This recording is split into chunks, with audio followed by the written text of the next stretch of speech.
Episode 3, A Message in Blood. The sugar mill was a hulking ruin, its rusted metal walls glowing faintly under the moonlight. The black tides had turned it into a fortress, with armed guards patrolling the perimeter and spotlights sweeping the surrounding swamp. Lion and panther crouched behind a fallen tree, their sharp eyes scanning the defenses. Rhino and turtle waited a few yards back, their weapons ready. "They've fortified the entrances," Panther whispered. "And I'm guessing there are tripwires near the west side." Lion nodded. "We'll split up. Panther, you take the west. Rhino, you with me on the east. Turtle, monitor their movements and let us know when it's clear." The brothers moved into position, their movements silent and precise. But as they neared the mill, they found something that stopped them in their tracks. A severed pig's head was mounted on a stake near the main entrance, blood pooling in the dirt below. Carved into the flesh were the words, "We see you." Turtle's voice came through their earpieces, tight with tension. "This isn't just a warning, it's Specter letting you know he's watching." Lion's face hardened. "Fall back, we not walking into his trap." As they retreated into the shadows, a voice crackled through their radios, cold and deliberate. "Run all you want," the voice said. "The swamp belongs to me now, and soon, so will you." Episode 4, Shadows in the Swamp. The cabin was suffocating with tension as the brothers regrouped after their failed attempt to infiltrate the sugar mill. The severed pig's head had rattled even Rhino, though he'd never admit it. They had been hunted before, but Specter's calculated display of dominance was different. It was personal. Lion paced the room, his light brown eyes scanning the map spread across the table. "Specter's testing us. He wanted us to see that message and run." Rhino leaned against the wall, his arms crossed, his massive frame casting a long shadow. "We can't keep running, Lion. We hit him first, or he'll finish what the Reapers started." Panther, ever the tactician, shook his head. "If we go in blind, we'll be walking into another trap. We need more intel on Specter and the black tides before we make a move." Lion nodded. "We need someone who knows their operation from the inside. Turtle, pull up everything you can on their recruits. Find me someone to flip." Charlie, Graves Defrence. Later that night, Turtle's search turned up a name, Charlie Graves Defrence, a low-level enforcer for the Black Tides. Graves was a swamp rat through and through, born and raised in the bayou. His nickname came from his reputation for digging graves for those who crossed him, a reputation he earned when he was barely out of his teens. Graves had grown up in a broken home with an abusive father who forced him to work long hours on their failing shrimp boat. By the time he was 16, Graves had run away, finding work with local gangs. His skill with firearms and knack for finding hidden paths in the swamp made him invaluable to anyone looking to avoid the law. Graves was slim but strong, his sun-weathered skin covered in tattoos of skulls and bayou creatures. His eyes, a cold gray, gave the impression of a man who had seen too much and cared too little. Graves wasn't loyal to the Black Tides. He was loyal to survival. He'd joined them out of necessity, not allegiance, and the Mapogo saw that as an opportunity. The interrogation lion, Panther, and Rhino tracked Graves to a shoddy bar in the heart of the swamp. Graves sat at a corner table, nursing a beer and watching the room like a predator waiting to strike.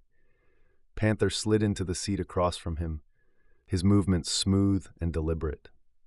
"Charlie Defrence," he said, his voice low. "Or should I call you Graves?" Graves' hand drifted toward the knife on his belt, but Rhino appeared behind him, his massive hand clamping down on Graves' shoulder. "I wouldn't," Rhino growled. Graves' cold gray eyes flicked between the brothers. "You boys must be the Mapogo. Figured you'd be taller." Lion leaned against the table, his voice calm but commanding.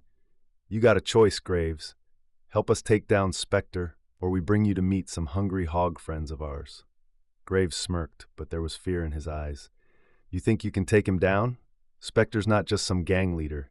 He's got the Harbinger backing him. You don't win against someone like that." "We got a habit of beating the odds," Lion replied. "Now, what's it gonna be?" After a tense pause, Graves nodded. "All right, I'll tell you what I know. But if this goes south, you'd better pray Specter kills me first." Episode 5, Specter's Fortress. With Graves' help, the Mapogo gained insight into the Black Tide's operation. The sugar mill wasn't just a base, it was a fortress, equipped with state-of-the-art surveillance and enough firepower to rival a small militia. Specter had turned the swamp into his personal chessboard, and the Mapogo were playing catch-up. Graves described Specter as a man obsessed with control. "He's not like the Reapers," Graves said. "They wanted power for the sake of it. Specter wants order. He's turning the swamp into his own kingdom, and anyone who doesn't fall in line gets buried." Razor Graves also warned them about Specter's second-in-command, a man named Razor. Caleb, Razor Martinez, was a former Marine turned mercenary. After being dishonorably discharged for excessive force during a mission, Razor drifted into the criminal underworld, where his brutality made him a valuable asset. He met Specter during a cartel job in Colombia, and the two men formed a dangerous partnership. Razor was tall and muscular, his body a canvas of tattoos. His most distinctive feature was the jagged scar running down the side of his face, a reminder of a knife fight he had barely survived. Razor thrived on violence and intimidation. While Specter was calculated, Razor was chaos incarnate, a weapon unleashed at Specter's command. The raid armed with Graves' intel, the Mapogo launched a raid on a black tide supply drop, hoping to cripple Specter's operation and draw him out. The drop was scheduled to take place at an old dock hidden deep in the swamp, accessible only by boat. Lion led the charge, his presence commanding as the brothers approached the dock under cover of darkness. Turtle stayed back in the boat, monitoring communications and relaying enemy positions. As the Mapogo moved in, Panther took out the first guard with surgical precision, his knife slicing through the night. Rhino followed, his shotgun roaring as he dispatched two more guards. But the black tides were ready. The sound of gunfire echoed through the swamp as reinforcements swarmed the dock, led by none other than Razor himself. "Looks like the Mapogo finally crawled out of their hole," Razor sneered, his machete glinting in the moonlight. Lion stepped forward, his eyes locked on Razor. "You just another pawn," he said. "Specter's using you." Razor laughed, his voice cold. "Maybe, but I don't care, as long as I get to carve you up." The battle was brutal, with both sides taking heavy hits. The Mapogo managed to destroy the supply crates, but Razor escaped, leaving behind a chilling promise. "Next time I won't miss." Episode 6, The Harbinger's Hand. The swamp was no longer a haven, it had become a battlefield. In the days following the raid on the black tides supply drop, Specter unleashed a brutal campaign of retaliation. Small communities hidden deep in the bayou, long untouched by the violence of the outside world, now found themselves under siege. Fires burned in the night, their orange glow visible for miles as the black tides sent a clear message: anyone who supported the Mapogo would suffer. The once peaceful villages became ghost towns, their inhabitants fleeing or falling victim to Specter's wrath.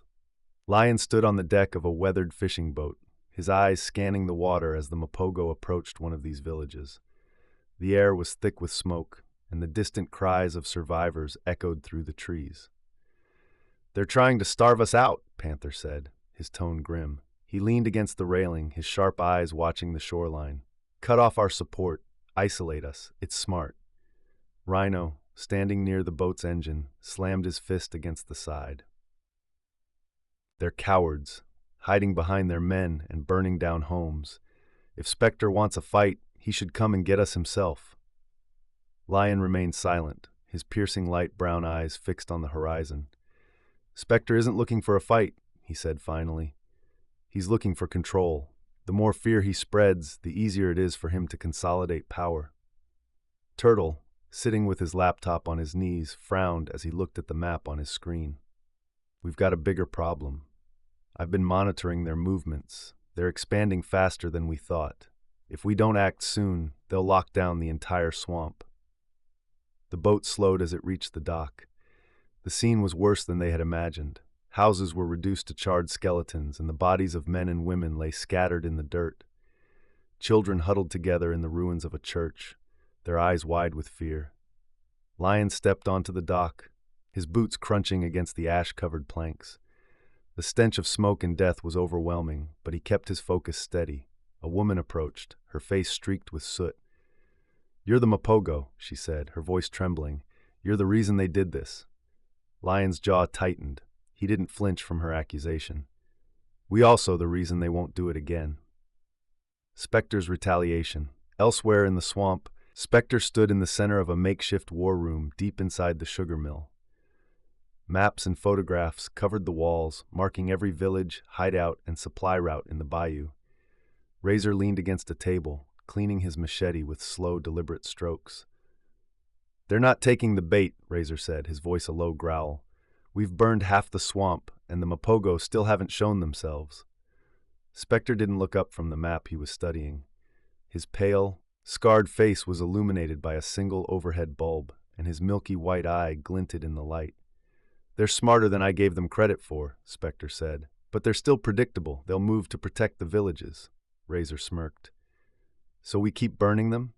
"No," Specter said, his voice calm and cold. "We spread them thin, make them think they're winning, then strike where it hurts the most." He pointed to a spot on the map, Big Lou's bar. Big Lou's sacrifice. The Mapogo returned to Big Lou's bar after helping the villagers rebuild, only to find it in ruins. The building had been torched, its walls blackened and collapsing inward. "Lou!" Panther shouted, running toward the wreckage. Lion and Rhino followed, their weapons drawn as they scanned the area. The silence was deafening, broken only by the crackling of embers. They found Lou in the back room, slumped against the wall. His massive frame was bloodied, his breathing shallow. "Damn it, Lou," Lion muttered, kneeling beside him. Lou managed a weak smile. "Figured they'd come for me eventually," he said, his voice rasping. Rhino cursed under his breath, pacing angrily. "This is on us. We brought this to him." "No," Lou said firmly, his gaze locking on Lion. "This was always going to happen. The Harbinger doesn't leave loose ends." Lion clenched his fists, his jaw tightening. "Who did this?" "Specter's men," Lou said. "But he wasn't here. Sent his dogs instead." Lou coughed, blood staining his beard. "Listen to me, Lion. The Harbinger, they're not just after you. They're after the swamp. They want everything. You can't win this with brute force. You've got to outthink them." Lion placed a hand on Lou's shoulder, his voice low. "We'll finish this, Lou, I promise." Lou's smile faltered, but he nodded. "Then you'd better start thinking like them, before it's too late." Lou's eyes closed, and the room fell silent. The Harbinger's message. That night, as the Mapogo buried Lou near the remains of his bar, Turtle received an alert on his laptop. A new video had been uploaded to the Black Tide's encrypted server. The video showed Specter standing in front of the sugar mill, his scarred face and milky eye staring into the camera. "Mapogo," Specter said, his voice calm but menacing. "You've made quite a mess, but you're out of your depth. This swamp belongs to me now, and soon it'll belong to the Harbinger. You can keep running, keep hiding, but it won't matter. This ends when I say it ends." The video cut out, leaving the Mapogo in silence. Lion's fists clenched, his piercing gaze fixed on the screen. "This isn't over," he said. "We hit him where it hurts." Panther nodded. "It's time to go on the offensive."